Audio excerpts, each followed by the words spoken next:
Good afternoon, class. Good afternoon, teacher. How are you? How was lunch? Really? Delicious. So before we discuss it deeply, let's answer these questions. Okay, you're going to first think individually. You think about these questions, then you're going to pair after we have time to share. The first one says, what do you need as an individual so as to fully enjoy life? What can your family, community, and government do to ensure that you live a fulfilled life? So you have 1 minute to think about it and 1 minute to share. Now you can pair.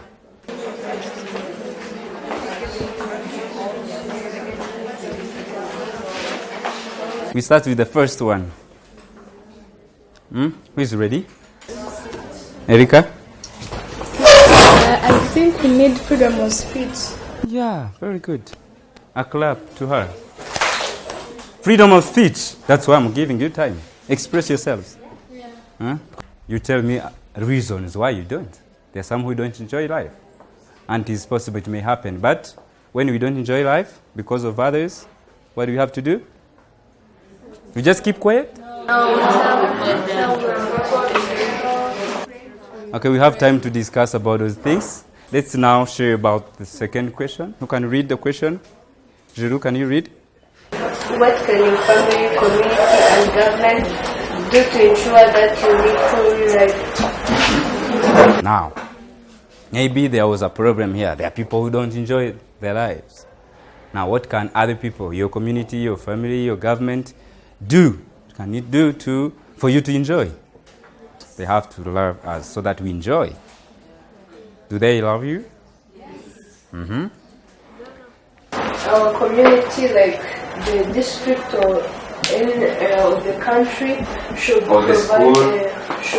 provide the equipment for us to stay here. Anyway, this is leading us to our new lesson. We're talking about human rights in general. I want that everyone at the end, who can read the objective?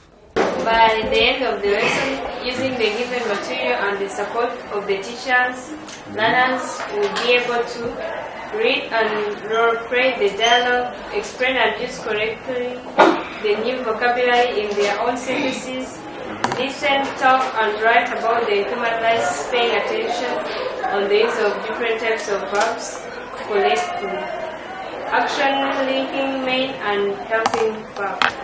Thank you very much. I think everyone can see there.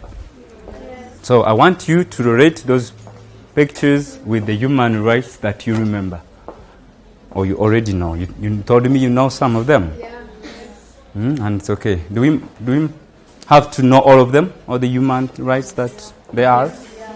Yeah. You can tell us about picture one? Picture one. Diane, you ready? As I see, as Rwandans, we have the right to... What is it about first? Elections. So related to the human rights? As in Rwanda, there is the democracy. As the people in Rwanda, we have the right to make our leaders who will rule us. We have right to vote. Okay, picture two. What I see in the picture, I see a doctor treating a patient. A doctor. He's treating a patient. So we have right to medication. Then here, yes. Teacher teaching the students, so it's a right to education. You see a teacher teaching which subject? Mathematics. Everyone has right? Education. Have right to. Do you remember the first human right? Yeah. I have text here. Go through it in pairs. Can you pick one and pass the rest, please? Every pair should have one. Read it silently first. Okay, if you're done, you raise your hand. Okay. Who can read? Gonna read, then after we perform. Which pair? Huh? Sharon, stand up. It's better you stand up. What if you come here at the front? Morning, Keza. Good morning. You seem excited. Do you want to tell me why? Yes, I'll tell you. Last night I was watching a TV program and someone was discussing human rights. I learned things I had not learned before. That's interesting. Tell me about it.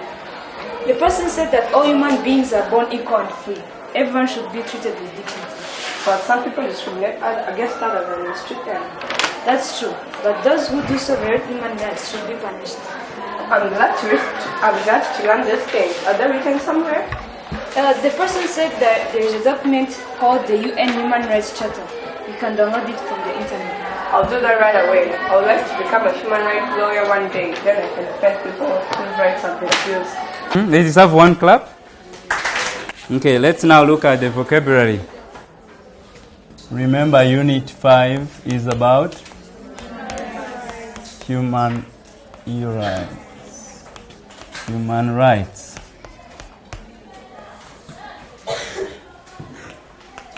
Vocabulary building. Think of the new vocabulary. What else? Discriminate. Dignity. The first one is charter. Charter. See like this? Can you scan the word in the dialogue? Yes. Charter. Where is it? Read the whole sentence. The person said there's a document called... Loudly, Sandrine. The person said there is a document called the UN Human Rights Charter. UN Human Rights Charter. What do you think? It is first a document, which states or describe UN describing the rights of a particular. It's a particular group of people. There it's UN. You know UN? Yeah. What is UN in full? United Nations. Charter as a written document. I think you have your notebooks, all of you. Written statement describing of people should have.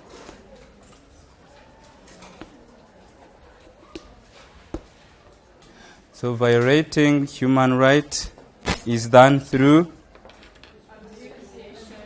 abusing, discrimination, or the rights that person has. Okay? It's like cruel of someone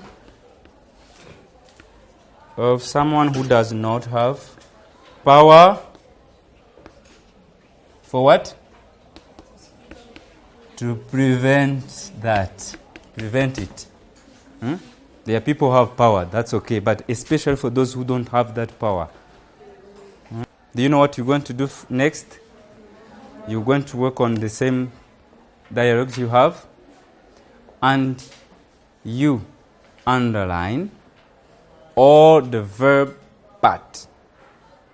Okay? You first analyze the sentences in that dialogue. Okay? They are sentences. Do you remember what characterizes a sentence? Yeah. It's what? It's what?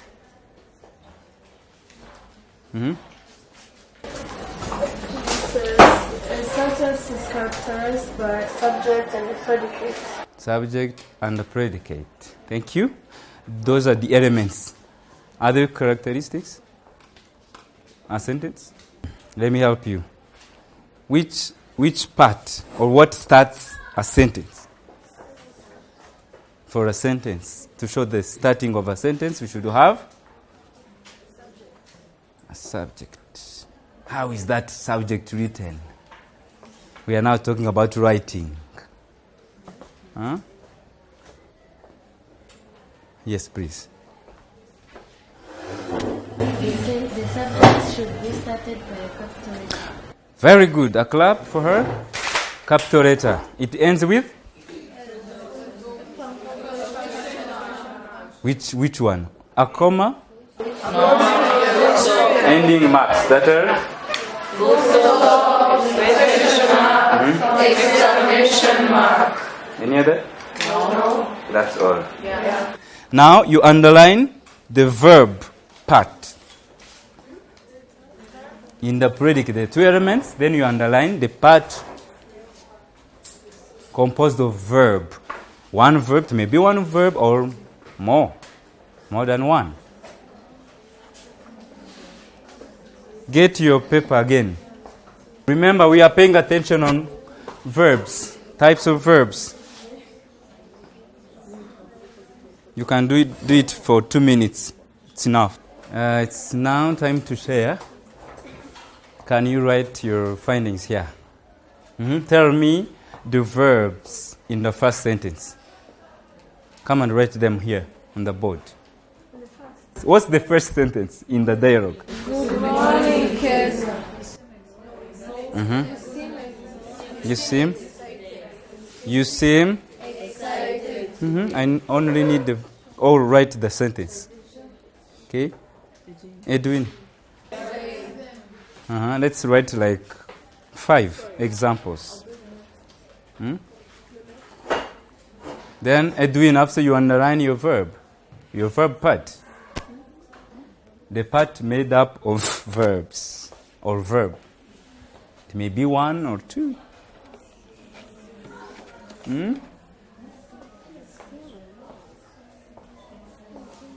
The verb is?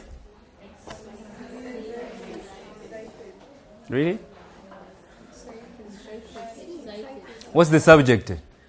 You. You.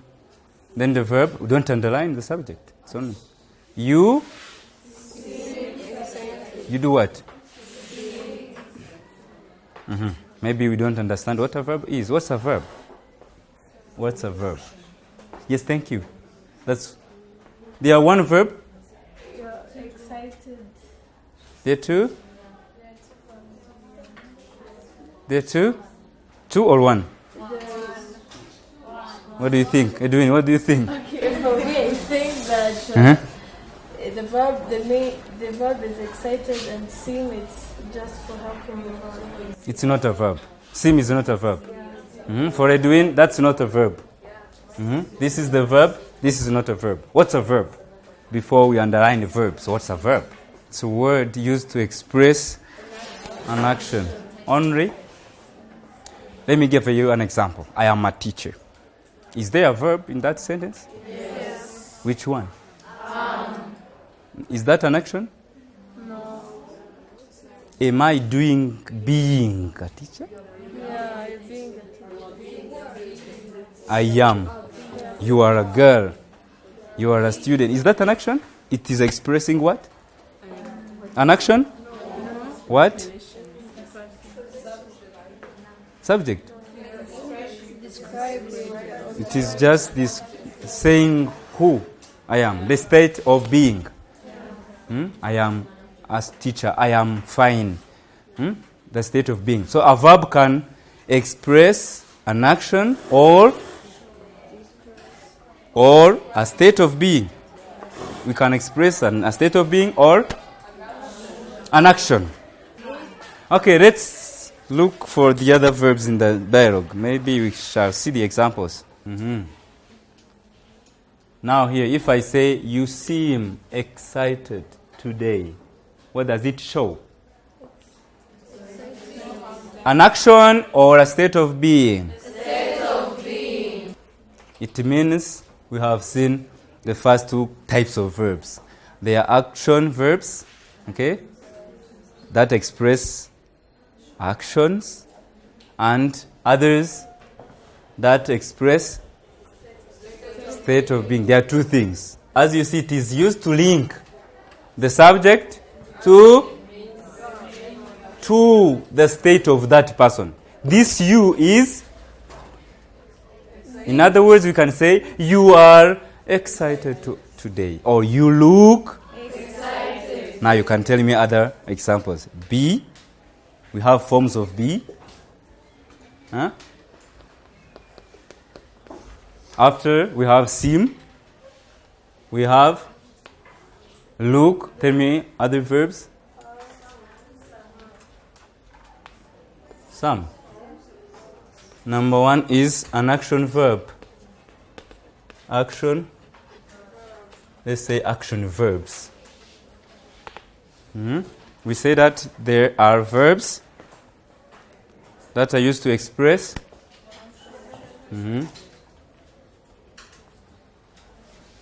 They are.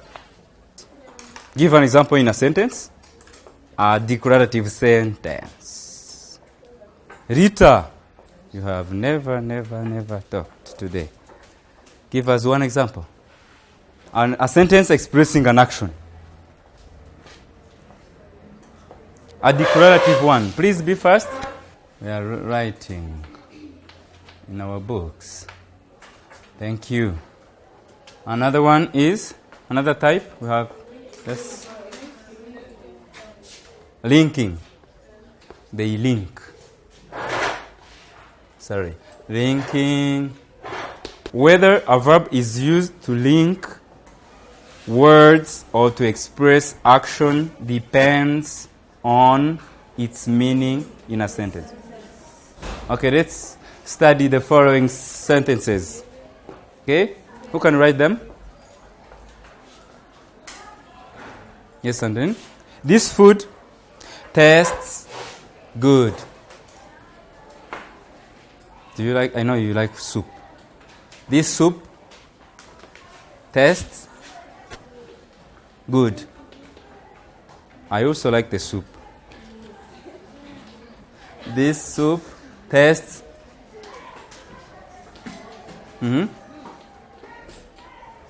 Then the second one. I tasted the soup. Don't worry. I tasted the soup. Which verb there? Which taste expresses an action? And I tasted the food. Another one. This soup tastes good.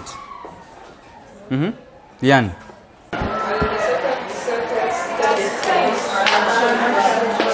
Correct? Yes. Then clap for her. Linking. Then here. So don't say all of these verbs we have in the list are linking verbs. It depends on how they are. They are used. The other one is auxiliary. Auxiliary. Who can write the word in full? I failed to complete the word. Can you? No, you. You have never talked. Then write all of them. Auxiliary. And the other one is to help the main verbs express an action or a state of being. Forms of be. Which other verb? Have. Have, had. All the forms of have. Other forms? Other verb? Yes? Can. She says can. How do you call such a verb? They are? Can write modal verbs. Do you know all of them? Apart from can, we have? Might, must.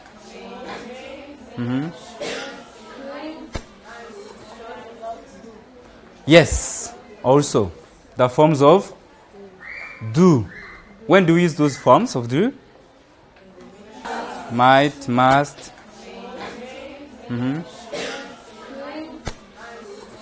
Do. When do we use those forms of do? Main action. Yes, to help in which situation? Asking a question or? Good. Then the main verbs, they are of course those action verbs or linking verbs. I think you can also note it down. Please, you're going to work in your groups. Do you understand? Then you're going to change the font color. Change the font color of the verbs as follows. Okay? Purple. Okay? Okay, consider the first choice.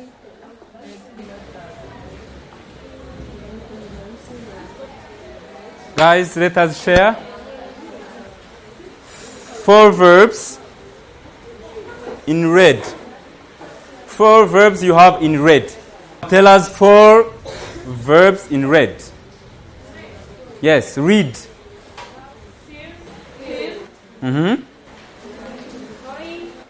Going. Running. There are 3. Punishes. Punish. They are action verbs. Are they right? Other groups? Are they right? Yes. Can we clap for them?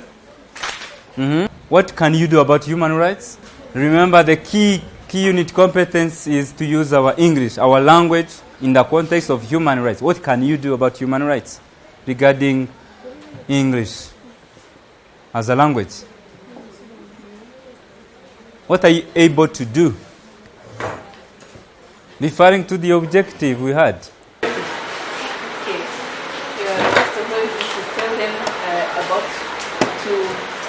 To make a speech. You can give a speech. To people who are violating their rights? No, those who are being violated. Also those who violate others and advise those who are violated to report. Yes, you can advise them. How? Using English. How can English can be used to advocate for those people whose their rights are violated? Okay? So this is the end of our lesson today. See you next time. When we are teaching a language, we make sure we let our students use all the skills involved in English, such as speaking, writing, listening, and reading. So there are many techniques to make sure all of those skills are being developed, such as role plays. As you have seen, students come and role play dialogues. In speaking, again, they can also use speeches or oral presentations. When they are also in groups discussing or in pairs conversing with their seatmates, they are practicing speaking.